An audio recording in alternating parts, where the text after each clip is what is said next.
मैं काम से थका हारा घर आया। ट्रैफिक की वजह से आने में देर हो गई। भूख बहुत जोर की लगी थी। बीवी से कहा कि मैं मुंह हाथ धो लूं, उस वक्त तक तुम खाना लगा लो। उसने मेरे आने से पहले ही मेरा खाना दस्तरखान पर लगा दिया था। जब मैं आया तो सब्जी का सालन देखकर मेरा तो दिमाग ही उलट हो गया और मैं चिल्लाया कि रोज ही सब्जी खाऊं? क्या मैं कमाई इसलिए करता हूं कि तुम मुझे सब्जी खिलाओ? मैं वहां से करीबी फास्ट फूड की दुकान पर जा पहुंचा, जहां हमेशा की तरह कतार काफी लंबी थी। मैं अपनी बारी के इंतजार में तवील कतार में खड़ा रहा। मैं यहाँ वहां देख रहा था। मेरी नजर एक मजदूर पर पड़ी जो जमीन पर बैठा रुमाल से रोटी निकाल कर खा रहा था। उसकी रोटी में हरी मिर्च का अचार भी था। वो मजे से रोटी के साथ अचार खाने लगा और अल्लाह का शुक्र भी अदा करने लगा। मैं उसे देख ही रहा था कि इतने में उसके करीब और मजदूर आकर बैठ गया। उसके हाथ में भी एक रुमाल था। उसने रुमाल खोला तो उसमें महज 2 रोटियां थीं। दूसरे ने देखा तो अपनी रोटी में मौजूद हरी मिर्च का अचार उसकी तरफ बढ़ाते हुए कहा कि शुक्र है तुम आज रोटी के साथ कुछ लाए नहीं, वरना मैं सोच रहा था कि आज तो मेरा सारे का सारा अचार जाये हो जाएगा। वो दोनों यही बात कर रहे थे कि मेरी बारी आ गई। काउंटर पर खड़े शख्स ने मुझसे पूछा कि आपको क्या चाहिए? मैंने उससे कहा कि मुझे बर्गर नहीं पसंद, और फिर मैं वहां से बाहर निकलकर उन मजदूरों के सामने जाकर बैठ गया।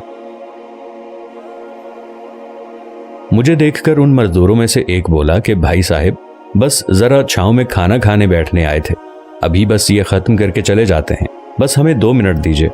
मैंने उन लोगों से कहा कि मैं आपको यहाँ से उठाने नहीं आया हूँ।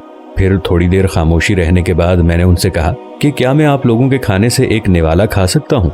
मेरी बात पर वो मुस्कुराकर बोले कि जी जरूर, क्यों नहीं।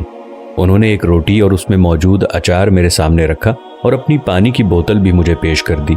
मैंने एक निवाला खाया और मेरी आंखें आंसुओं से भर गईं।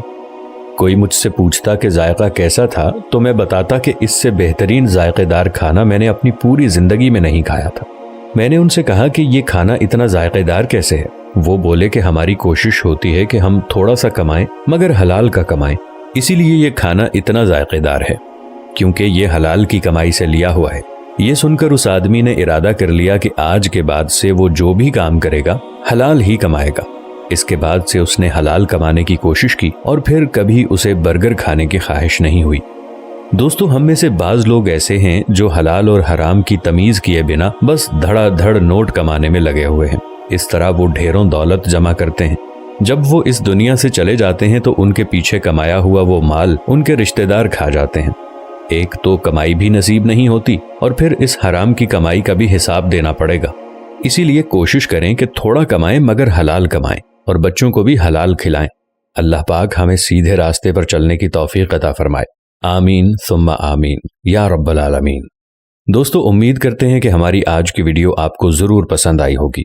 अगर वीडियो पसंद आई है तो अपने दोस्तों के साथ शेयर भी जरूर कीजिएगा। और अगर आपने अभी तक हमारा फेसबुक पेज प्यारा इस्लाम को फॉलो या लाइक नहीं किया तो पेज को फॉलो कर लें ताकि नई आने वाली वीडियोस आप तक बर वक्त पहुंचती रहें।